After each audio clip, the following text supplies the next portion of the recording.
રોજ બે બે વાગતાના ઘેર આવવાનું, આખી રાત ભટકી ખાવાનું, આ તો કઈ રીત છે?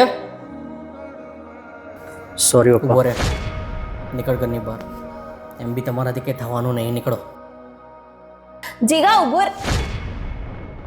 કાઢી મૂક્યો, બસ મળી ગઈ તમને શાંતિ, હવે રહેજો એકલા. એ જ તો ડર લાગે છે. તને ખબર છે હું 10મામાં આવીશ જ્યારે સામેથી કોઈ તો બહાર જતો હતો, સોસાયટીના બધા લોકો મૂકવા જતા, તો હું બી ગયો.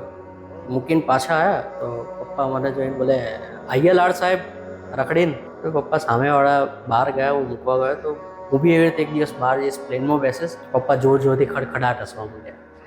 બોલે ભાઈ એના માટે મહેનત કરવી પડે, પ્લેનમાં બેસવાનું તો દૂર, તને રિક્ષા ચલાવવા મળે ને તો બી બહુ. એ વાત મને એટલી આમ અડી ગઈ. એ દિવસથી મેં નક્કી કર્યું કે આ માણસને છે ને એક દિવસ તો હું ખોટો પાડીને જ રહીશ. પણ તમે કરીને તો બતાવ્યું, તમે આખું ઇન્ડિયા પ્લેનમાં ફરી ચૂક્યા છો. પણ એ વાતની મને ખુશી નહીં. તને ખબર છે મારા બાપની આંખમાં આંખ નાખીને કહેવું હતું કે જોયું તમે પેલા દિવસે હસતા હતા ને, પણ મેં કરી બતાવ્યું. પણ આ બધું મને મળ્યું ને એના પહેલાં તો પપ્પા ગુજરી ગયા હતા. પણ જો પપ્પા હોત અને હું આ કહેવા બી જાત ને, તને ખબર છે પપ્પા મને શું કહેતા?